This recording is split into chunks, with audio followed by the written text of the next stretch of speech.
chegou diante daquele cego e disse: o que queres que eu te faça? E hoje Ele está dizendo isso para você: filho, filha, nesta noite, o que você quer que eu te faça?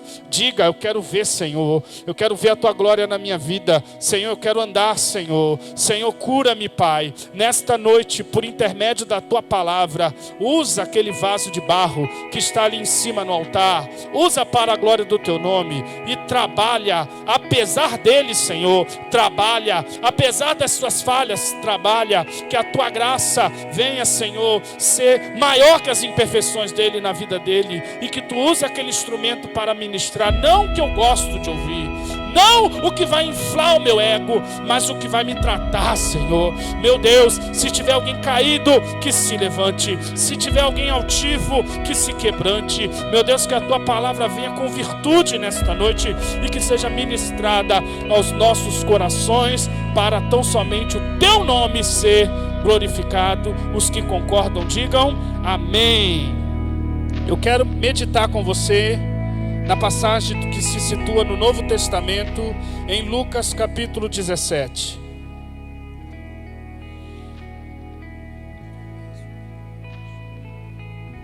Se você estiver com a sua Bíblia e alguém perto de você sem, que você possa estar ajudando ele ou dividindo a sua Bíblia com ele, para que todos possam acompanhar a leitura.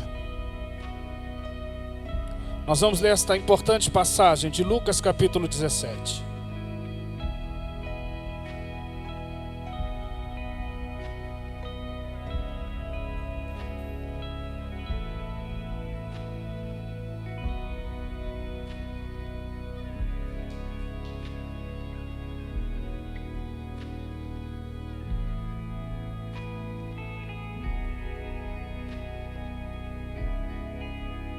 Quantos acharam Lucas 17? Digam amém. Amém? Olha aí, vê se tem alguém sem a Bíblia. Divide a tua Bíblia com ele para ele ler também. Leia comigo Lucas 17 a partir do verso 20. Vamos ler. Interrogado pelos fariseus sobre quando havia de vir o reino de Deus, Jesus lhes disse: o reino de Deus, ele não vem com aparência exterior. Nem dirão, ei-lo aqui ou ei-lo ali, porque eis que o reino de Deus está entre vós. E disse aos discípulos: vão vir dias em que vocês vão querer muito ver um dos dias do Filho do Homem, e não o vereis. E vão dizer para vocês: ó, ele está ali, ou ele está aqui. Não vão, não os sigam. Porque como um relâmpago ilumina desde uma extremidade inferior do céu até a outra extremidade, assim será também o Filho do Homem no seu dia. Mas primeiro convém que ele padeça muito e seja reprovado por esta geração. E aí, como aconteceu nos dias de Noé, assim também será nos dias do Filho do Homem. Comiam, bebiam, casavam-se, davam-se em casamento até o dia em que Noé entrou na arca. Aí veio o dilúvio e levou a todos. Da mesma forma, como aconteceu nos dias de Ló. Comiam, bebiam, compravam, vendiam, plantavam, edificavam. Mas no dia em que Ló saiu de Sodoma, choveu do céu fogo e enxofre e os consumiu a todos. Assim será no dia em que o Filho do Homem há de se manifestar. Amém? Amados, Jesus é o Messias. Amém? Diga comigo, Jesus é o Messias. O que significa dizer isso? A palavra Messias vem do português, a palavra Messias que nós falamos em português, deriva do hebraico Mashiach, que quer dizer o ungido. Era uma expressão para designar alguém escolhido por Deus para uma missão. Escolhido e capacitado. Jesus é aquele que havia de vir. É aquele cuja vinda foi profetizada em todo o Antigo Testamento. Quando Jesus veio à Terra, eles não tinham a Bíblia que nós temos agora. Eles só tinham o Antigo Testamento. E nesse livro, haviam muitas profecias, haviam muitos apontamentos que definiam os critérios para que uma pessoa fosse o Messias. Haviam profecias dizendo, quando o Messias vier, ele será assim, assim, assim, ele fará isso, isso, isso, e na vinda dele acontecerá isso, isso, isso. Quando Jesus veio, Israel tinha essas informações. E o que nós sabemos hoje? Que Jesus cumpriu a maioria delas. Como assim, pastor? É isso mesmo. Jesus cumpriu a maioria das profecias messiânicas. Por exemplo, em Isaías diz que o Messias nasceria de uma virgem, e nós sabemos que Jesus nasceu de uma virgem.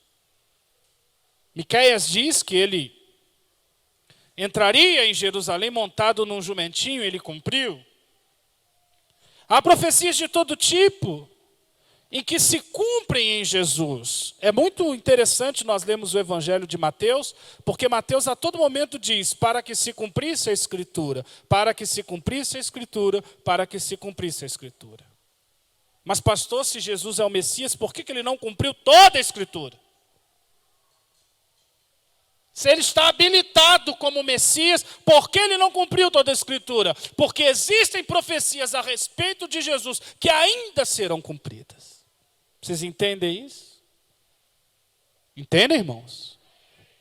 Existem profecias que ele cumpriu, inclusive a de morrer e ressuscitar. Mas existem profecias de que o Messias estabeleceria o reino de Deus na terra.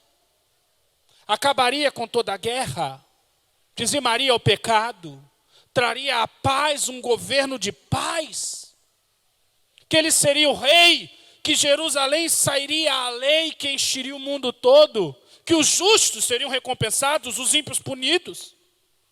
O leão e a vaca pastariam juntos, uma reforma, um reino de Deus na terra. Essas promessas, Jesus vai as cumprir. Porém, naquele momento em que ele veio a primeira vez, ele veio para dar a sua vida. Então nós podemos dizer que Jesus veio a primeira vez, e a Bíblia diz que ele voltará uma segunda para terminar de cumprir todas as profecias bíblicas. Quantos entendem isso? Então diga à pessoa que está ao seu lado, Jesus voltará uma segunda vez. Ele não cumpriu todo, ele não fez o trabalho todo. Ele fez o quê? A primeira vez. Veio, morreu e ressuscitou. É interessante, aqui que quando Jesus ressuscitou, ele passou 40 dias pregando, as pessoas o vendo.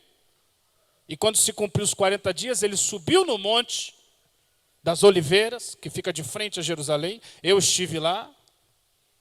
Em breve você estará comigo também lá, de um jeito ou de outro, porque quando Jesus voltar, se você não for agora, quando Jesus voltar, você vai estar lá.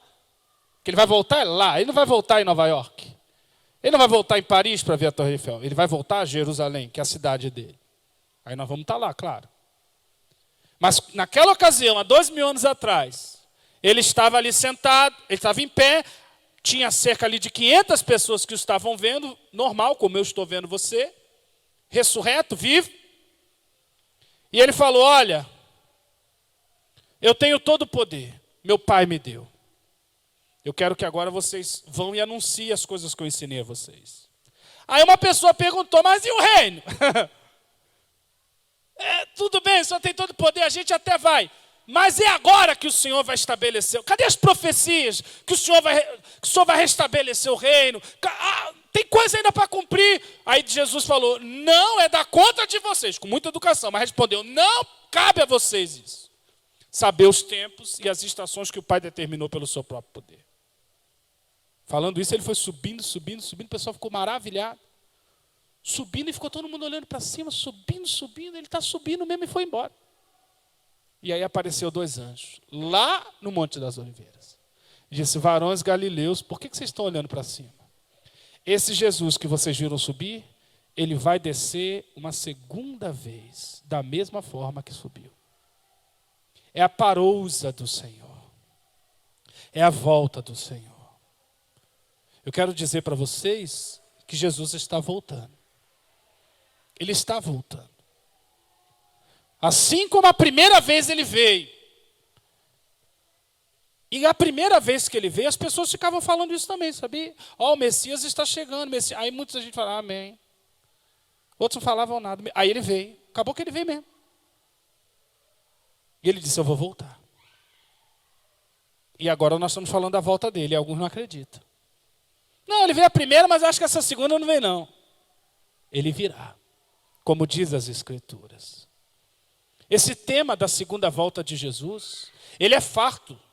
Não somente no Antigo, mas no Novo Testamento. Só no Novo Testamento há mais de 500 referências sobre a volta de Jesus. A sua segunda volta, a sua segunda vinda. A primeira, ele veio para dar a sua vida. A segunda, ele virá para estabelecer o seu reino. Vocês entendem isso? Amém?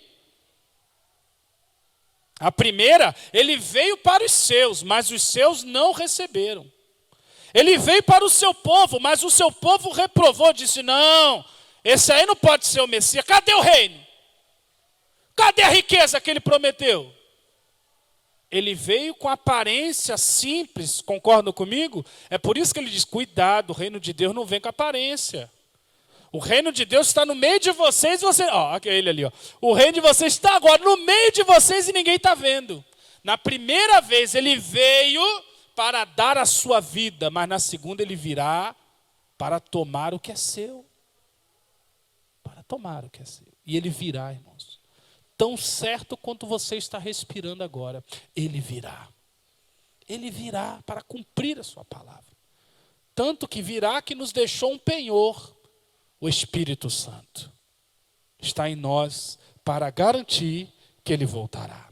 Na época em que ele veio, as pessoas ficaram interrogando. Os próprios discípulos falaram, mas mestre, se o Senhor está aqui, se o Senhor já desceu, por que o Senhor vai embora? Faz logo o teu reino aqui.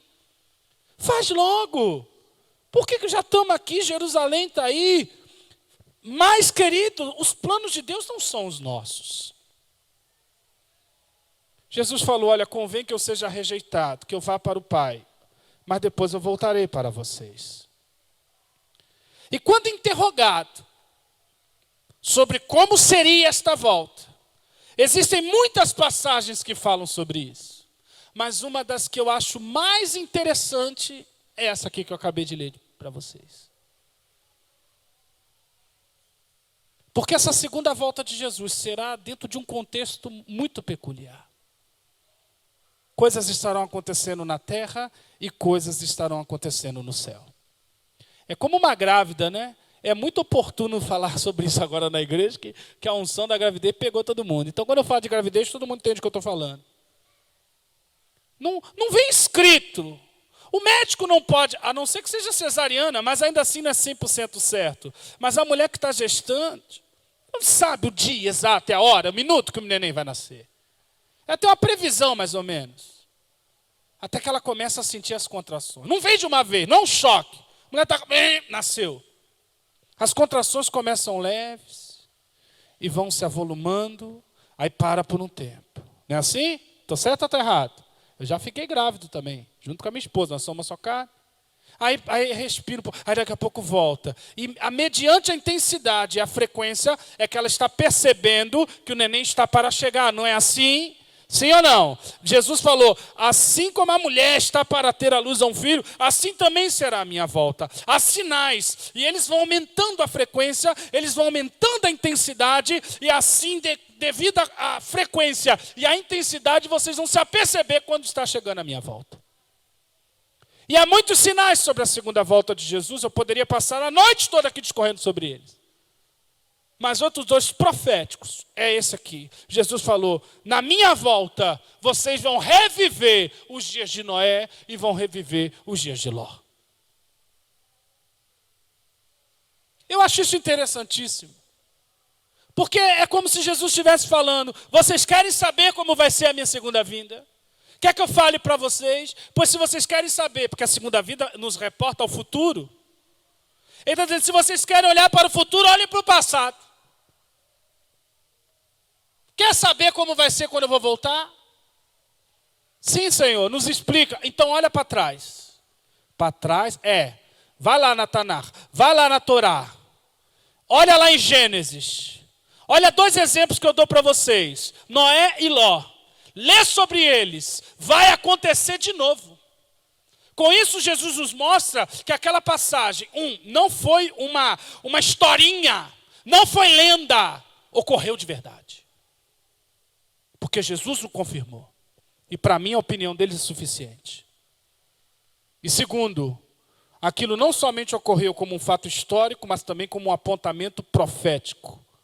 Porque foram 2 situações localizadas, mas a volta de Jesus será generalizada. O que aconteceu no Antigo Testamento vai se repetir porque eram apontamentos proféticos. Quantos entendem isso? E aí Jesus fala, você quer saber, igreja, hoje Jesus está falando para vocês. Quando vai ser a volta de Jesus, pastor? Eu te digo, querido, está muito próximo. Está muito mais perto do que ontem. E amanhã estará mais próximo ainda.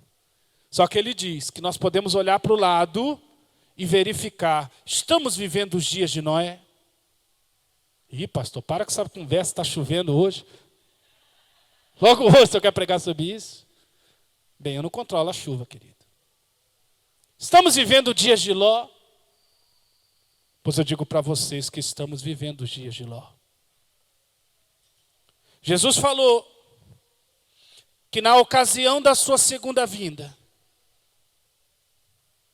estaríamos vivendo novamente a repetição da história de Ló. 2 personagens, Noé e Ló. Repita comigo, Noé e Ló. Ou seja, quando Jesus voltar, nós vamos ter 2 tipos de pessoas na igreja. Noés e Lós. Olha que interessante isso. Agora, Noé todo mundo conhece, não é? Todo mundo conhece a história de Noé. O cara do barquinho.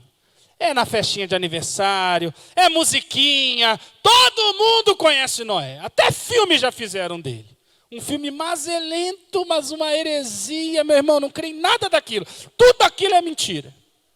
Só a história da arca mesmo, mas tirando isso, uma sem vergonhice descarada. Não é bíblico. Você acha que é um filme bíblico e não é. Agora, você já percebeu que ninguém fala quase de Ló? Eu nunca vi uma festa de aniversário com o tema Ló. As criancinhas pegando fogo, as menininhas virando estátua de sal. Eu nunca vi. De Noé eu vejo, muito bichinho, arca de Noé. Eu nunca vi música de Ló. Lózinho vão queimar. Lózinho em Sodoma. Qual é o tema da festa? Não, a festinha é Sodoma, o Lózinho fica ali no meio, o aniversariante, a mulher... Eu nunca vi um aniversário, eu nunca vi ninguém gostar de Ló. Isso por quê? Porque Noé e Ló representam 2 tipos de justos. Os 2 são justos. Não entenda a sua opinião.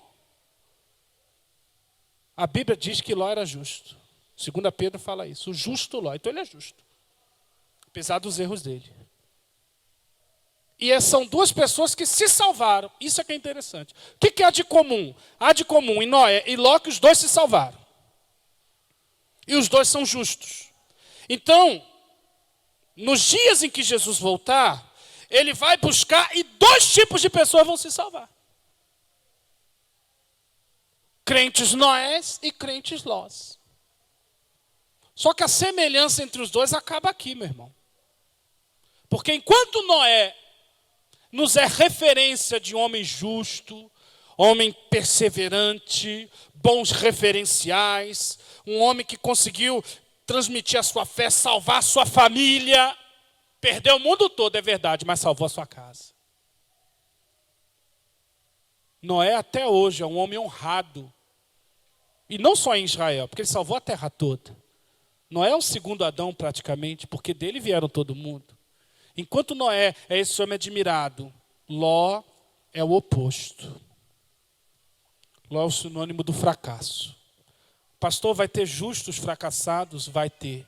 Nós estamos vivendo dias das gerações de Lós. Quando Jesus voltar, dentro da igreja dele, ele vai encontrar alguns Noés. Ele vai encontrar alguns Lós. Não sou eu que estou falando, não. Você viu que é a Bíblia? Você viu, Rosilene? Pois no dia de Noé e no dia de Ló. O que eu vou chegar quando eu voltar? Eu vou reviver. É como se eu voltasse no tempo. No dia da minha vinda, eu de novo, Noés e Lós, que vão se salvar. O resto vai tudo queimar. Noés e Lós. Nós vamos ver pessoas que vão se salvar e vão chegar no céu como justos, chegaram bem, viveram uma vida de honrada diante de Deus, agradaram a Deus, trouxeram a sua casa juntos. Mas vão ter pessoas que vão subir, porque o Senhor é misericordioso. Porque Deus tem compaixão. Vocês são salvos pela graça. Isso é dom de Deus. É pela fé, não é pelas obras, para que ninguém se glorie. Mas ainda assim, irmãos, os crentes Lós, eles são pessoas que desperdiçam a sua vida. Porque enquanto há todo um celeiro, há toda uma dispensa de coisas tremendas da parte de Deus, que eles podiam acessar, que eles podiam se apropriar, para ter uma vida aqui nessa terra já abundante. Nós não precisamos chegar no céu para viver vida abundante. Jesus falou, eu vim para que vocês tenham vida, e vida abundante. Não é no céu, agora. Eu vim para que vocês tenham uma vida de vitória. Eu vim para que vocês tenham vida com vitória. Eu vim para dar vitória a vocês. Os crentes Lós, me permitam fazer esse tipo de comentário. Eles vão chegar no céu se arrastando. Os crentes Lós vão entrar, mas com o cheiro da fumaça, se debatendo por pouco. Porque foi o que aconteceu com Ló. A história de Ló é uma história triste. Sabe aquela história triste? Sabe aquele filme triste? Que você fica até com raiva de ver? Poxa, como é que pode, né? Há filmes que começam assim, a vida do cara toda destruída. Aí no final do filme ele termina bem. Aí você fica feliz. Poxa, que bom, né? Pelo menos o cara deu uma volta por cima. O filme de Ló é igual a esse, só que ao contrário. Ele começa bem e termina tudo ruim. Porque Ló é o exemplo da pessoa que tem tudo para dar certo. Quem sabe não é a tua história. Tem tudo. O cara tem tudo para romper. Ló era um tipo de pessoa privilegiada. Ele recebeu algumas coisas da parte de Deus e não soube aproveitar. Ora, de quem ele era discípulo? Quem era o líder de Ló? Quem era o mentor de Ló? Quem era a pessoa que o inspirava na fé? Quem era o exemplo de Ló? Abraão, ninguém menos que Abraão. Ló caminhava com Abraão, o pai da fé. E, no entanto, isso pouco lhe serviu. Ele recebeu uma herança espiritual. Ele tinha um intercessor. Abraão não era só o seu discipulador. Você já pensou se Abraão orasse por você 24 horas? Hein? Você já pensou se o pai Abraão fosse o teu intercessor? A Bispa Márcia vai trazer um ensino aqui sobre intercessão, né? A gente vai aprender o poder da intercessão, não é esse, Bispa Márcia? Já pensou, Bispa Márcia, um crente aqui ter Abraão como intercessor? Cara, orar por você diante de Deus, conversar com Jeová sobre a tua vida. Pois isso pouco lhe aproveitou. Apenas se salvou. Jesus está dizendo, me escutem, meus discípulos, quando eu voltar, eu vou encontrar pessoas como Noés, mas eu vou encontrar crentes Lós, que estarão lostes, perdidos.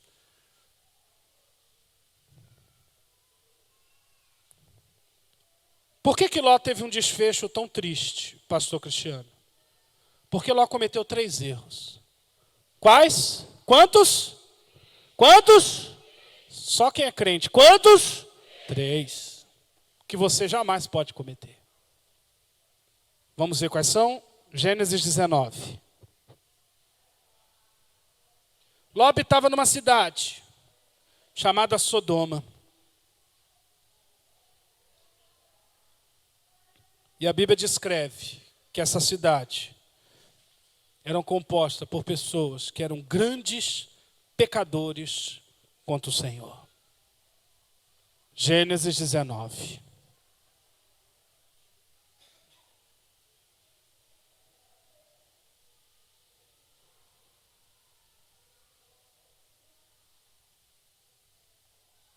Grandes pecadores. Era uma cidade onde a presença de Deus não era buscada. Era uma cidade onde as pessoas ali faziam questão de desobedecer a palavra. Era uma cidade onde as pessoas só queriam fazer aquilo que lhes agradava. A gente pensa que o pecado de Sodoma era a prostituição. Mas Ezequiel diz que o pecado de Sodoma é que eles eram muito prósperos. E nem por isso ajudavam o órfão, a viúva. Eram pessoas muito ricas, mas muito avarentas. Esse foi a queda de Sodoma. Sodoma era uma cidade de grandes pecadores contra Deus, de grande imoralidade também. Mas olha que coisa interessante. Como é que a gente imagina que é uma pessoa pecadora? Que vive na miséria. No imaginário gospel existe isso. Se você pecar, você é miserável. Se você peca, você não tem o que comer. Mas aqui, isso parece não ser verdade. Porque, apesar de Sodoma ser uma cidade muito pecadora, também era uma cidade próspera. Era uma cidade rica. Era uma cidade de muitos recursos. Era uma cidade moderna. Era uma cidade cheia de dinheiro. As pessoas que moravam lá, moravam bem, tinham muita comida, tinha muito... Ou seja, Sodoma era uma cidade que tinha muitos atrativos. E no meio daqueles atrativos era misturado o pecado. É isso que o diabo faz comigo. É isso que o diabo faz com você, meu amado. Preste atenção nesta palavra. Você acha que o diabo vai aparecer para você com um chifrão? Com um rabo? Se ele aparecer para você assim, o que você vai fazer? Você corre na hora. Vira e mexe, aparece um... Ai, pastor, sonhei com a pombagira. Ai, pastor, sonhei... Você só sonhou, meu filho. O dia que você vê ele mesmo, você aceita Jesus e vira pastor. Não é possível. Querido, o diabo não vai aparecer assim para você. Ele mistura a maldade dele. Ele mistura a desobediência dele com coisas aprazíveis para você. Sodoma era esse prato para pegar os incautos. Pois um dia, Abraão falou para o seu sobrinho, para o seu discípulo: meu filho, nós temos que nos separar. Tudo que eu tinha que ensinar para você, eu já ensinei. Agora você vai para um lado, eu vou para o outro. Se você escolher aquele canto, eu vou para esse. Se você escolher esse, eu vou escolher. Escolhe. E aí Ló começou a olhar. Quando ele bateu os olhos em Sodoma, o que ele olhou? Ele olhou a riqueza de Sodoma. Ele olhou o exterior de Sodoma. Ele olhou as oportunidades em Sodoma. O comércio, a fartura. Mas ele não olhou o espírito de Sodoma. Ele não olhou a essência de Sodoma. Ele bateu um olho superficial. Amado, o que você tem olhado? O que você tem olhado? E ali quando Ló olhou aquela cidade, não pensou duas vezes, é lá que eu vou morar. E pegou ele e levou tudo que tinha e toda a sua família e morou naquela cidade. Pois os anos foram passando, porque Deus é misericordioso. E a cidade de Sodoma só foi piorando, e o pecado lá comendo solto, e a galera não tinha mais limites. Um dia, Abraão está sentado na sua casa, olha e vê 3 homens. Ele discerniu na hora, tem mistério aí. Foi lá, se ajoelhou diante dos 3, um ficou conversando com ele, outros 2 saíram. Era Jeová e 2 guarda-costas. Jeová falou: você é meu amigo, como é que eu não posso conversar com você as coisas que vão acontecer? Eu vou falar para você o que aqueles anjos foram fazer. Eles foram lá em Sodoma agora. E eles estão com a minha palavra, eles estão com carta branca. Porque anjo, irmão, você sabe por que anjo não evangeliza? Eles querem evangelizar, mas Deus não deixa. Porque anjo é assim, você quer Jesus? Não, morre. Quer Jesus? Não, então morre. Porque anjo é assim, porque para anjo é uma ofensa isso. Eles são tremendamente zeladores das coisas de Deus. Nós temos misericórdia, né? Não, cara, vamos ter paciência. Anjo não, ele mete a espada e corta logo tua cabeça. E o Senhor falou, esses dois anjos, eles caminham comigo. São guardas reais, eles estão descendo em Sodoma agora. E eles estão com carta branca, dependendo do que eles verem lá, eles podem destruir a cidade. Irmão, os anjos não chegou nem na calçada. Ele olhou de novo e já era, vamos passar o rodo. Não precisa nem entrar para ver como é que é. Querido, quando os anjos forem em direção a Sodoma, se levanta o intercessor, Abraão. O coração dele direto, meu filho Ló está lá dentro. Meu filho Ló. Eu não posso desistir dele. Aí ele começou, Senhor, se tiver 50 pessoas boas lá, o Senhor vai matar todo mundo? Não, se tiver 50 eu não mato não. Acho que 50 é muito, Jesus. Se tiver 45, não, 45, só me permite, eu acho que sim, 45 eu estou sendo muito otimista. Se for 40, se for 35, se for 30, ele chegou até 10. Se eu achar 10, sou popa. Tá bom, Abraão, porque você está me pedindo, se eu achar 10 cabeças lá, 10, se achar uma célula lá funcionando bem, eu poupo todo mundo por causa daquela célula. Abraão falou, vou parar por aqui, senão eu estou arriscando muito. E aí os anjos foram para Sodoma. Veja no versículo 1 do capítulo 19 de Gênesis.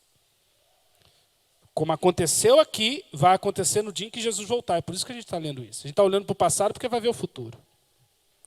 Então chegaram os dois anjos a Sodoma, de tardinha. O sol estava se pondo. E estava Ló assentado à porta de Sodoma. Ló estava onde?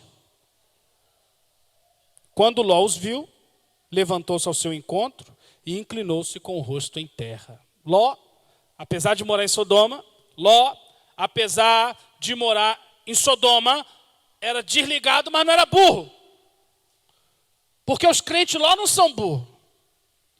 Eles não são bobos. Eles sabem quando é Deus que está falando com eles. Eles sabem.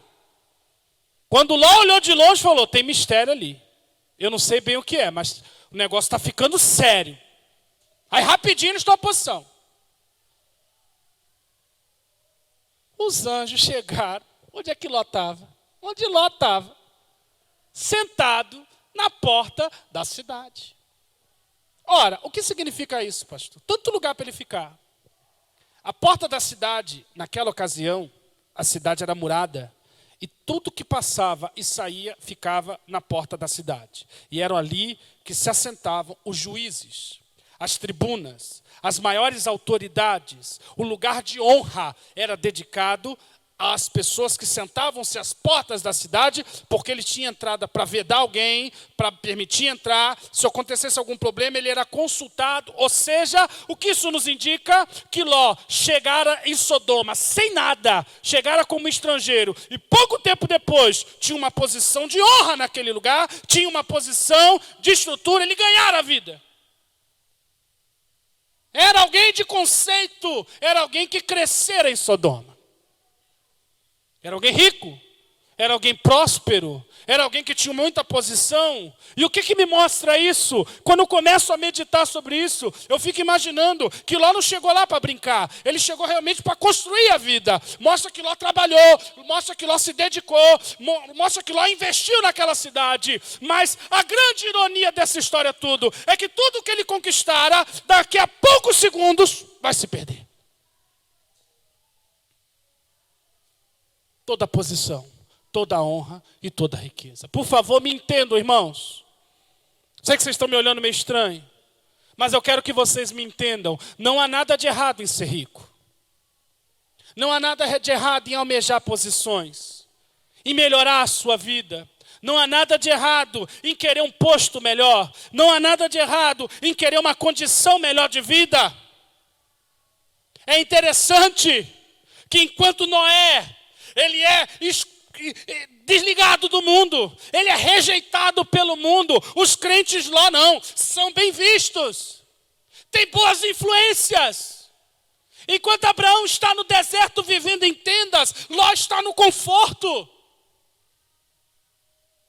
Não é errado ter conforto, mas nós estamos falando aqui de prioridades. De onde você tem investido a sua vida?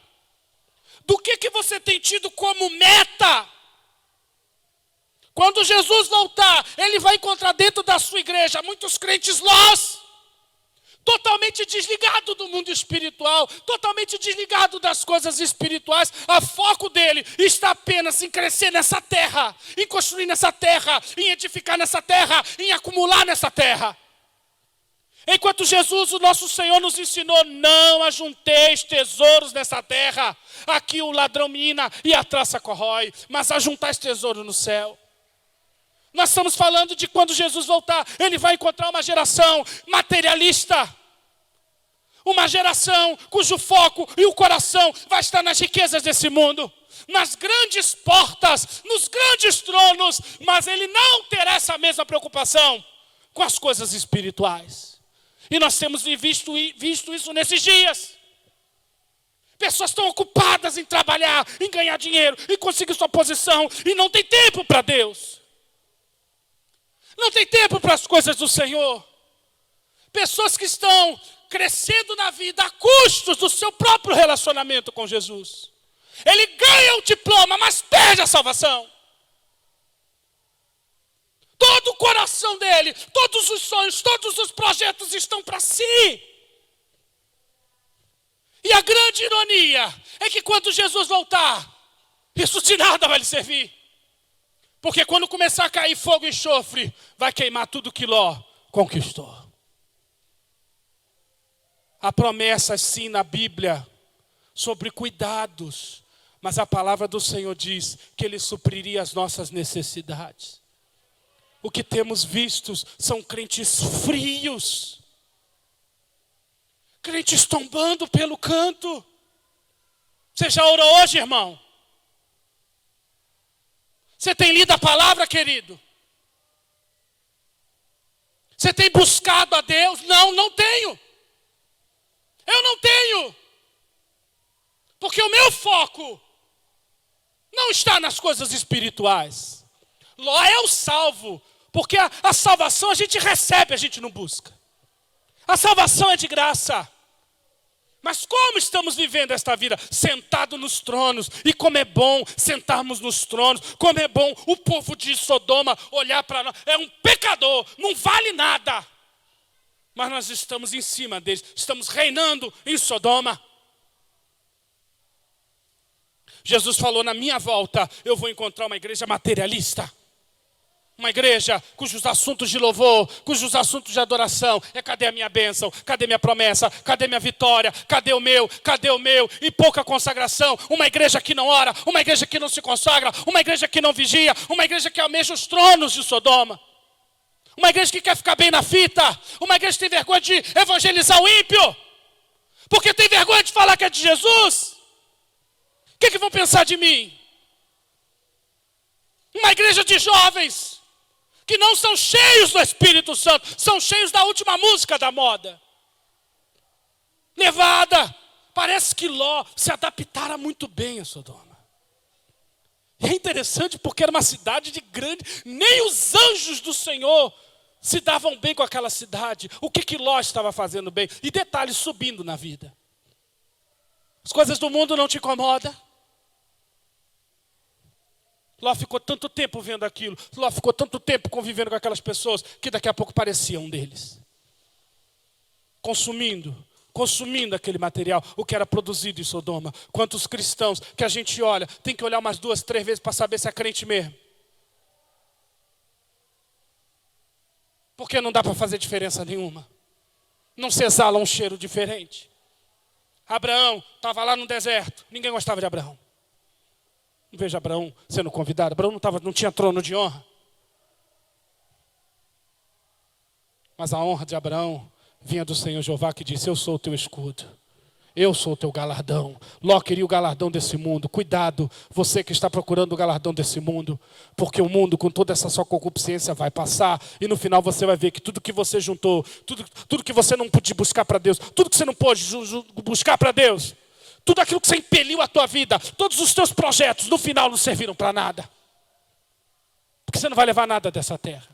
Quando Jesus voltar, ele vai pegar pessoas que algumas vão até fazer como a mulher de Ló. Ai meu Deus, por que o senhor veio justamente agora que eu ia ganhar uma promoção? Eu nem testei meu carro novo, Jesus. Então fica aí com o teu carro, dá vontade de falar. Há pessoas que o céu não mais apetecem. Eu tenho um gosto muito peculiar. Dificilmente eu compartilho isso. Mas eu gosto muito dos hinos do cantor cristão. Eu gosto de cantá-los. Quando tem culto cristão quando tem culto em casa, né? Na nossa família lá com meu pai e minha mãe, eu gosto de cantar os hinos. É um pouco de saudosismo, é o meu jeito. Mas há algo que eu acho muito especial, que de 100 hinos, 80, 90, em algum momento falam sobre o céu. Parece que aquela geração olhava para o céu. Olhava para o céu. E transmitia isso nas letras, porque cada música marca a sua geração. Jesus está falando que quando ele viesse buscar, ele encontraria uma igreja de Laodiceia que dizia: eu estou rica, eu não preciso de nada. E Jesus fala: e você não sabe que você está pobre, cego, miserável e nu? Porque você não é rico para mim, filho. Você não é próspero para mim, filha. Você não tem o que me apresentar. As suas vestes estão rasgadas, você está fria espiritualmente, filha. Nunca se viu tanta gente fria. Tanta gente fria, irmãos. Caindo como moscas. Mas por quê? Porque não se alimenta da palavra. Satanás não tem medo de música bonita, de igreja com ar-condicionado, de cadeira acolchoada, de palavras bonitas. O que Satanás vai temer é uma geração cheia do Espírito Santo. Para você que está almejando os tronos, as posições, se Deus te der, que você suba e faça a diferença, mas que o teu coração almeja apenas um trono, o que já está ocupado pelo Rei da Glória, Yeshua HaMashiach. Que você o busque, que você o busque, que você o busque, que você o busque, que você o busque, porque Ele é a nossa riqueza. E não Sodoma. Você tem orado? Como está o seu TSD? Pergunta ao seu irmão, como é que está teu TSD? Fala isso para ele. TSD, pastor? Isso é de comer ou de passar no cabelo? Tempo a sós com Deus, você passa tempo a sós com Deus? Como é que está teu TSD? Você tem tempo para conversar? Tem tempo para trabalhar? Você tem tempo para entrar no WhatsApp, no Facebook? Essas coisas não são erradas, não.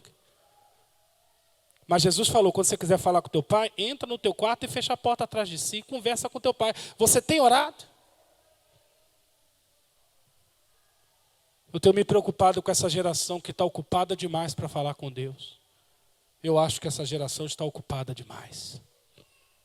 O primeiro erro de Ló foi se acostumar com Sodoma e fechar os olhos e tolerar algumas situações que ele via em troca de vantagens materiais e sociais. Ele não se contaminou, mas também não fez a diferença. Ele era justo, mas a sua justiça era só para ele. Ninguém da cidade sabia que ele era crente. Ninguém. Segundo erro que Ló cometeu, e nós já estamos concluindo. Quando Ló foi ver os anjos, ele identificou que eram anjos. Ele falou, o que vocês vieram? Não, nós viemos aqui a ordem do patrão, nós vamos ver um negócio aí. Vocês vão ficar onde? Não, a gente vai ficar aqui na praça, pelo amor de Deus. Rapaz. Dorme na praça do Pacificador em Caxias, mas não dorme aqui na praça de Sodoma. Não, vocês não vão ficar não, vocês vão ficar na minha casa. Por favor, fiquem na minha casa. E aí, os anjos entraram na casa dele. Daqui a pouco bateram na porta de Ló. Quando ele abriu, irmãos, todos os homens da cidade, homem, velho, Lozinho, quem tá aí? Quem esses dois gatões que entraram aí? Que isso, misericórdia. Vai apresentar os bofs, não? Que isso, gente, pelo amor de Deus, eles estão na minha casa. Não, Lozinho, você está muito egoísta. Bota esses caras aqui para fora que a gente vai fazer uma festa com eles. Falei, rapaz, vocês estão se queimando, rapaz. Eles vieram aqui, em vez de vocês dar bom testemunho. Por favor, não mexam com esses homens. Eu não posso falar para vocês quem eles são, mas eles são bárbaros. Não mexe com esses homens. Eu prefiro dar minha filha do que esses homens, porque eles entraram na minha casa. Ló, se você não botar esses homens para fora, nós vamos entrar aí e vamos matar todo mundo. Aí os anjos falaram, Ló, abre a porta. O quê? Abre a porta. Os anjos entraram, fizeram assim, cegou todos eles. Aí ficaram procurando, cadê? Basta, Ló, já é suficiente. Vou falar para você o que a gente veio fazer aqui. Nós somos os anjos do Senhor. E nós vamos destruir tudo isso aqui. Pega a sua família e se salve. Quem você puder. É interessante que hoje não diz, pega seu dinheiro, sua TV, seu carro. Pega a sua família. E saia para escapar a sua vida. E aí a Bíblia diz que ele foi falar com os genros dele. Meus genros, que iam casar com as filhas dele. E eram de Sodoma. Meus genros, vamos, os anjos estão lá na sala. E a Bíblia diz que no versículo 14, Ló saiu, falou aos seus genros, que haviam de tomar as suas filhas, e disse, vamos sair deste lugar, porque o Senhor vai destruir tudo. Porém, os seus genros achavam que ele estava brincando, que ele era um zombador, que era piada, e começaram a fazer gracinha da cara dele. Ô, véi, tá maluco? Já encheu a cara essa hora? Olha o respeito que esse homem tinha com a sua família. Esse foi o segundo erro de Sodoma. Perdão, o segundo erro de Ló. Ele era um homem que tinha muita honra lá fora. Lá no portão de Sodoma ele era juiz. Mandaram todo mundo. Mas dentro de casa, aquele homem pregava e ninguém ouvia. Aquele homem falava as coisas de Deus e as pessoas zombavam. E é interessante porque é isso que Jesus está falando. Quando ele voltar, ele vai encontrar crentes assim. Pessoas que, apesar de terem uma fé muito sólida, essa fé não influencia nem mesmo a sua casa. Uma igreja insípida, uma igreja que não tem testemunho.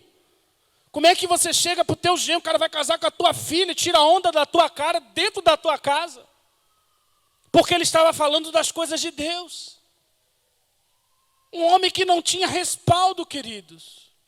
Um homem que não tinha respaldo. Um homem que não conseguiu salvar nem a sua família. É interessante. Quando você vai num presídio, alguém aqui já foi num presídio fazer uma visita? Eu já fui fazer um trabalho no presídio. E aí quando você começa a conversar, qual é o seu nome? É Elias, Mateus, Lucas, Isaías, Jeremias. Só tem a Bíblia toda lá dentro. Só faltou Apocalipse e Cafarnaum. Você acha dentro da cadeia o Gênesis, você acha o Mateus, você acha até o Lamentações está lá chorando. Sabe por quê? Filhos de crente. Uma geração de pessoas que, apesar de nascerem dentro do lar cristão, só tinha cristão em nome. Pessoas que não trazem Jesus para dentro da sua casa. Ele leva a casa à igreja, mas não traz a igreja para dentro de casa. Lares que a fachada é evangélica, mas não há ambiente, não há realidade, não há espiritualidade. Pais que não evangelizam seus filhos, filhos que não veem o testemunho nos pais. Maridos e esposas desviados um para com o outro, não há Cristo ali dentro. Um pai que compra um celular para o filho, mas não compra uma Bíblia. Que faz um Facebook para a filha, mas não lhe apresenta Jesus. Pessoas que não entram dentro de casa e percebem que aquilo ali é uma continuidade da igreja. O lar de Ló era um lar que estava mais cheio de Sodoma do que de Deus. A sua casa, a sua família é uma família de salvos. As pessoas de dentro da sua casa têm relacionamento com Deus. Poxa, pastor, mas meu pai não é crente mesmo. Maior ainda a tua responsabilidade de ser ali dentro testemunho. Quando você fala do evangelho, quando você transmite ali uma palavra, mesmo que na sua família, ora, na minha família, existem tios que ainda conhecem Jesus e tios que não conhecem. Tios que temem a Deus e tios que ainda vão temer a Deus. E nesse último aniversário da minha avó, estava ali todo tia, filharada, sobrinharada, neto, todo mundo, é muito neto, é muito poder. E agora vai cantar o parabéns da minha avó. Eu quero, o nosso pastor, apontou para mim, quero uma palavra do pastor. E ali quando eu falei, eu tive a oportunidade de anunciar rapidamente o evangelho e percebi que estavam prestando atenção. Por que não deram crédito a Ló? Porque talvez era a primeira vez que ele estava falando de alguma coisa espiritual ali. Que responsabilidade, irmãos. Nossos filhos se desviando. Você sabe o que teu filho tem feito? Você sabe o que teu filho tem vindo para dentro de casa? Quantos aqui pais de lares desviados, filhos desviados, Ló tentava pregar, e como ele não tinha testemunho, como era uma pessoa espiritualmente morta, pôde olhar a sua família, que tristeza é ver um filho endemoniado, que tristeza é ver uma filha oprimida, que tristeza é ver um filho aprisionado na droga, outro aprisionado na pornografia, outro aprisionado na prostituição, outro vem para a igreja, senta ali, passa desapercebido das coisas do Senhor. Meu Deus, o meu filho está desviado. A minha filha não é crente, não é salva, aquilo não lhe toca. O que eu vou fazer, pastor? Enfiar a Bíblia da goela abaixo? Conquistem o amor através do seu testemunho. Você vai deixar para convencer teu filho no dia que Jesus voltar? Consertar a sua casa? Ah, escutei a trombeta, gente, vamos voltar, Jesus está voltando. Não vai dar tempo. Não era um salvo que só conseguiu se salvar por conta do seu testemunho.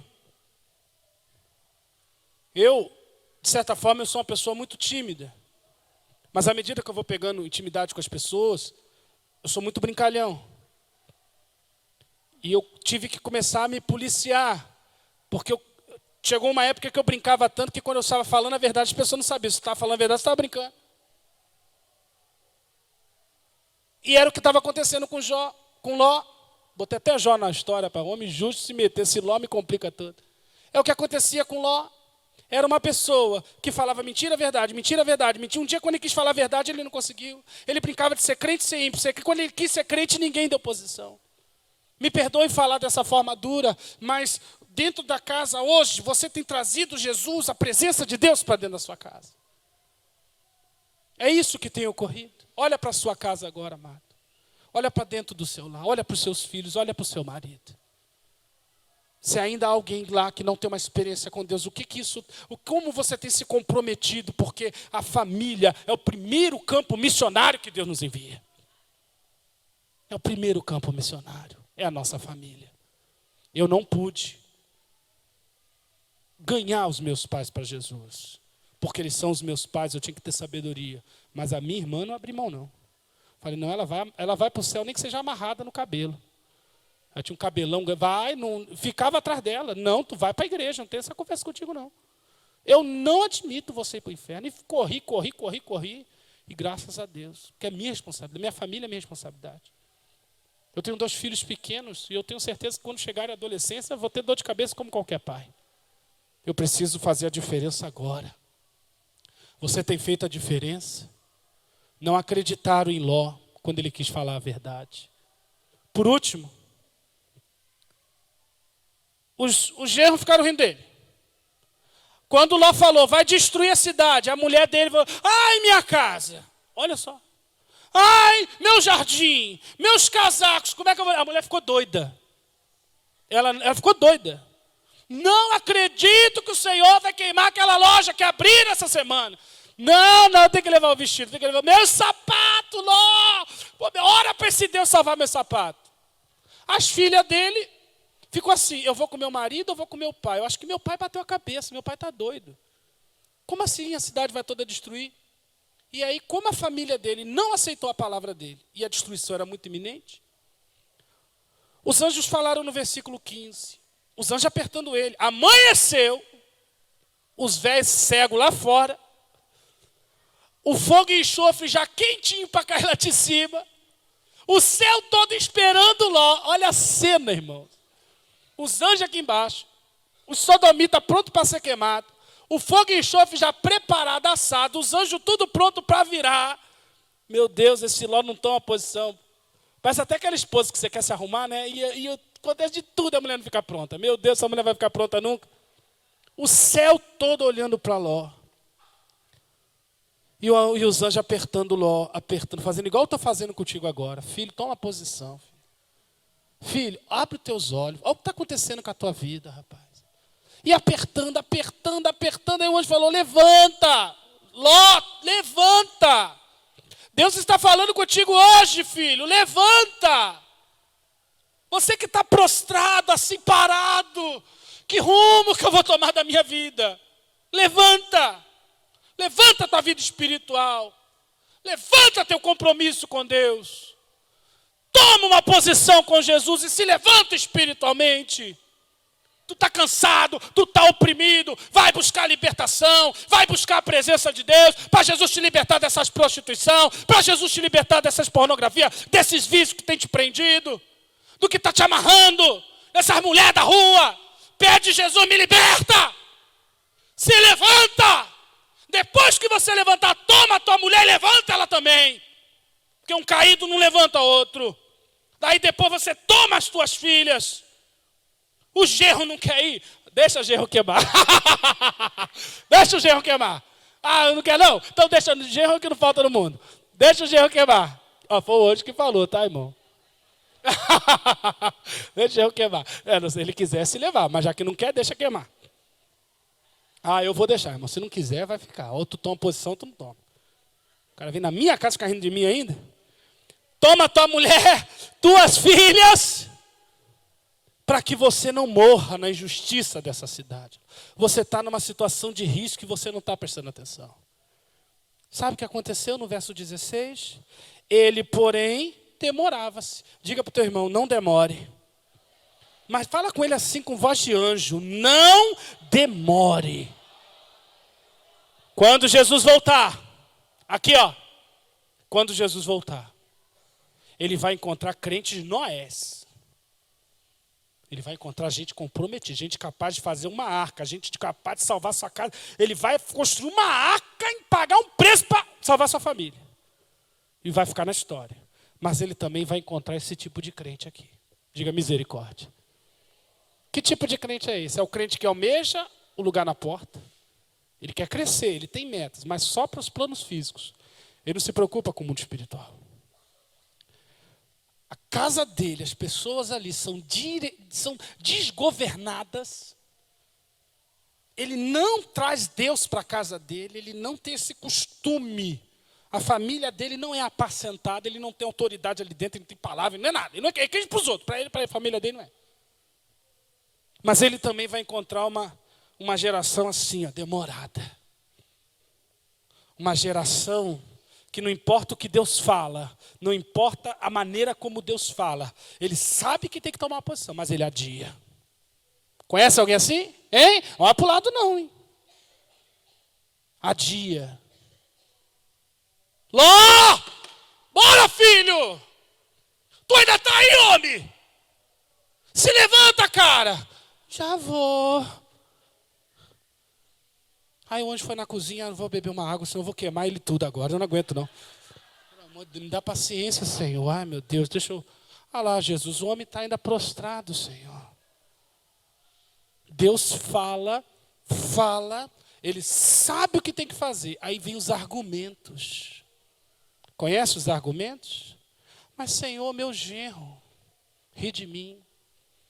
Mas, Senhor, a minha mulher tá brigando comigo, porque eu estou indo para a igreja orar. A minha mulher fica me perturbando, Senhor. Está lá, ó, eu falei com ela, o anjo, filha, ela não crê. Como é que eu vou tomar uma posição? Ah, Senhor, eu até quero, eu sei que a cidade vai... Meu irmão, a fumaça, tu não está sentindo a casa quente não, filho. O negócio está esquentando, o micro-ondas, Jeová vai fazer essa... e acabou, vai morrer todo mundo, tu está aqui fazendo o que ainda? Salva-te, filho. E ele demora, irmão, vem para culto e demora a se consertar. Demora a se posicionar. Ele joga argumento, ele posterga. Não, semana que vem, Jesus, eu volto aqui com Deus. Semana que vem eu vou me consertar. E não se conserta. Amanhã eu largo. Depois da manhã. E o tempo está passando. O tempo está passando. E a posição você não toma. Está lá, ó, aquele gato lá há anos, ó, já virou um leão. E você sabe que é pecado. Você sabe que é pecado. E quantas vezes eu já falou para você se desfazer aquilo? Mas dói, né, filho? Dói se consertar, né? Quem se mistura com Sodoma, enxofre come. Eu tomo posição ou não tomo? O que era para Ló fazer? Vamos comigo, me ajuda. O que era para Ló fazer? O anjo chegou, vai morrer tudo? Acabou, então vai morrer tudo. Então eu não quero morrer. Mas Ló, ele não tinha direção, querido. Quanta gente assim. Jesus falou sobre a parábola das 10 virgens, onde 5 teria azeite, estaria ligada. Sabe a hora, entende as posições que tem que tomar. Há pessoas que escutam a voz do Senhor, escutam o comando do Senhor e ficam dispersas, igreja. Dispersa, ele não obedece o Senhor. Deus não tem comando, Deus não tem autoridade para essa pessoa. Essa pessoa está protelando uma posição com Deus. E o anjo está ali, ó, levanta, olha a paciência, olha como Deus é bom, irmãos. Você entende isso, como Deus é misericordioso. Tem diz que Deus não ama, como é que não vai amar uma criatura dessa? Olha a paciência de uma única alma. Lembremos-nos, ó o intercessor lá. Ó o intercessor clamando, eu sei que ele é cabeçudo, Senhor, mas tem paciência com ele. Tem misericórdia. Aí vem uma palavra do Senhor, não desista de orar pelo teu Ló. Talvez aos teus olhos não está surtindo efeito, mas o anjo está lá cuidando dele. Não desista de interceder pelo teu Ló. Só que alguns são Abraão, outros são Lós aqui. Você não está tomando posição. Está sem força. Qual é o argumento que você usa dessa vez? Estou sem força, Senhor. Estou sem ânimo, Senhor. Ló estava sem ânimo. E os anjos olhando e vendo que aquele homem não tomava uma postura. Jesus está voltando e vai encontrar muita gente, ó, com a roupa arriada, caído, com a roupa de soldado, tudo desconjuntada, porque essas pessoas não atendem o chamado de Jeová. Eu espero nesta noite que, se porventura houver algum Ló, esta palavra vá rasgando o teu coração, pela misericórdia de Deus, queimando a tua vida. E você entenda que Deus está querendo de você uma posição. E que ela precisa ser tomada de forma urgente. Porque o tempo está acabando. A Bíblia diz, no versículo 16, que aqueles varões pegaram Ló pela mão da sua mulher, pela mão das suas 2 filhas, sendo-lhe o Senhor misericordioso. Sendo o Senhor o quê? Tiraram ele da casa e voaram com ele. Aquele anjo voou com ele, colocou ele do lado de fora e disse: fuja pela tua vida, não olhes para trás, não pare, escapa para que você não morra. Aí Deus teve que tomar uma atitude enérgica com Ló. Já que ele não tomava atitude, Deus teve que tomar por ele. Agarrou ele na mão, voou ele para fora, disse: vai, a única coisa que você tem que fazer agora é sair. Eu vou te ajudar. Vocês sabem da história, né? A mulher dele olhou para trás, porque o coração dela estava lá. A Bíblia diz que onde tiver o teu coração, aí está o teu tesouro. Mesmo ela lá de fora, olhou para trás, virou uma estátua de sal. Morreu igual aos outros, porque o coração dela estava lá. E Ló terminou a vida pobre, porque tudo que ele tinha perdeu. Ele construiu lá, semeou lá, colheu. As 2 filhas dele solteiras, morando numa caverna. Mas se salvou, amém? Se salvou. Mas precisava ser assim. Eu estou aqui para pregar a palavra do Senhor. Eu não sei se você, eu gostei dessa palavra, eu não gostei. Eu não sei. Eu sei que é Bíblia que eu preguei aqui. Amém? É Bíblia. Quem tem ouvidos, ouça. O tempo está acabando. Será que o meu coração tem buscado mais os tronos de Sodoma do que as coisas de Deus?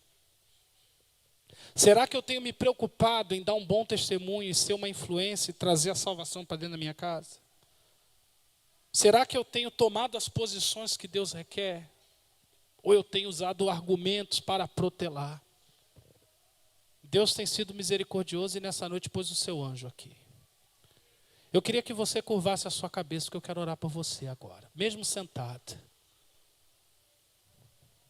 Quero orar por você. Porque o Senhor é misericordioso. Pedir ao irmão do teclado que me ajude, se possível. Senhor Deus de misericórdia, tua palavra diz que tu és misericordioso. Aquele homem Ló, ele era um homem que era muito amado por ti, Senhor. Tu és um Deus misericordioso, tu tinha um plano, mas aquele homem, meu Deus, estava com a sua vida em alianças, em comprometimentos. Ele estava enraizado, ele edificou a sua família em Sodoma. Ele criou as suas filhas no meio daquela imundície, Senhor. Ele não se preocupou se as suas filhas cresceriam com aquela boa influência. Apesar de ser uma cidade de destruição, ali ele edificou o seu lar. E no final, Senhor, quando ele precisou, quis tirar a família, não conseguiu. Porque ele levou a família dele para lá. Toda a família pagou o preço dele. Toda a mulher dele morreu porque ele levou ela para lá. As filhas dele pecaram porque ele levou elas para lá. Quantas vezes nós temos tomado decisões que nos arruinam diante de ti? Quantas vezes as nossas prioridades estão erradas? Quantas vezes, Jesus? Quantas vezes?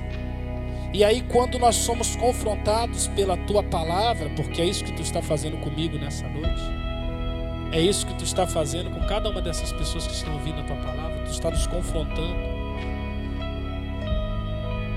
Algumas vezes ainda demoramos para tomar atitudes, protelamos, dizemos não, ainda não estou pronto. Não. Para que tanta pressa? A verdade é, meu Deus, que Jesus está às portas. E nós queremos ser achados como Noé. Na ocasião da sua volta, queremos estar ali edificando uma casa, que quando vier o dilúvio, ela vai subir. Quando Jesus voltar, a nossa família estará protegida. Ajuda-nos nesta tarefa.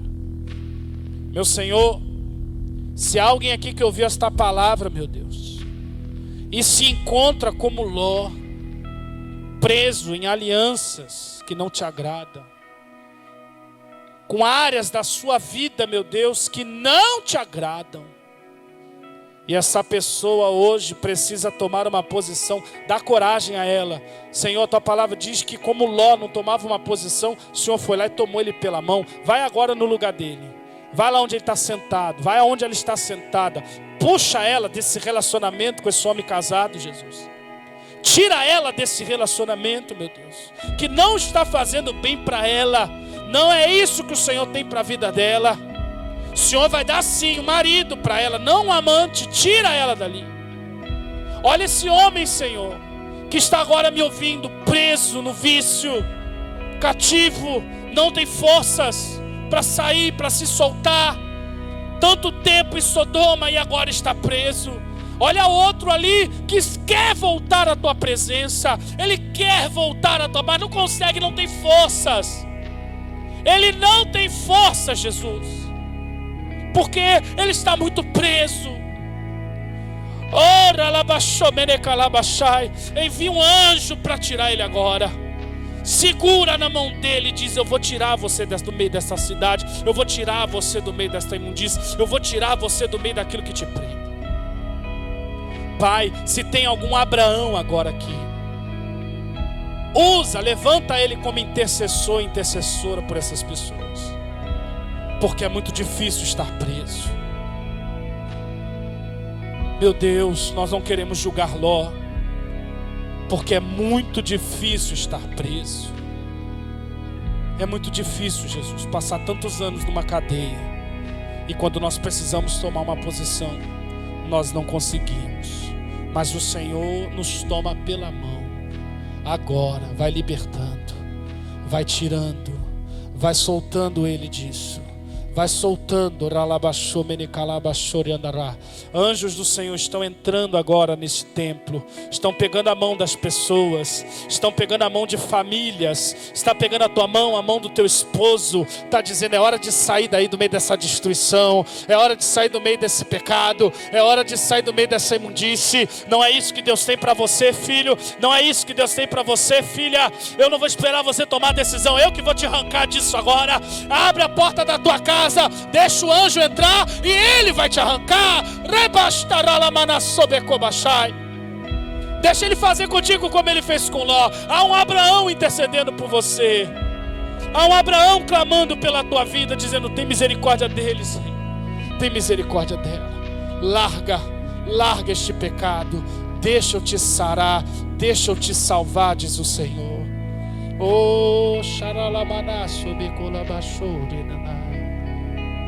Arranca ele, Senhor, tira ele, tira ela agora. Tira, peça ajuda ao Senhor. Se você não tem força para sair, diga: Jesus, me arranca, eu não estou conseguindo sair. Eu não estou conseguindo achar a saída desta cidade. Me puxa pela mão. Eu te peço mais um ato de misericórdia. Eu sei que o Senhor já veio na minha casa. Eu sei que o Senhor já falou, mas eu não tenho força. Me ajuda a me desvencilhar do meio desta cidade que está me matando, Senhor. Eu quero sair, mas eu não tenho forças. E hoje Jesus vai arrancar você e vai tirar você daí. Basta você crer. Você crê? Você crê que essa palavra que eu preguei foi da parte de Deus? Fique de pé se você crê.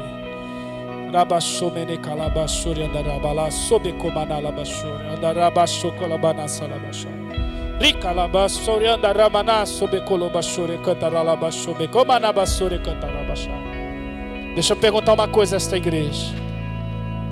Quem colocou Ló em Sodoma? Quem colocou? Quem colocou Ló em Sodoma? Foi ele. Quem mandou ele para lá? Foi ele. Agora ele não está conseguindo sair. Vocês entendem isso? Ele foi lá, se edificou, cresceu, construiu a sua família, agora não está conseguindo sair. E vai tudo pegar fogo, ele não está conseguindo sair. Mas o anjo do Senhor foi lá visitar ele, porque o Senhor tem um plano na vida dele.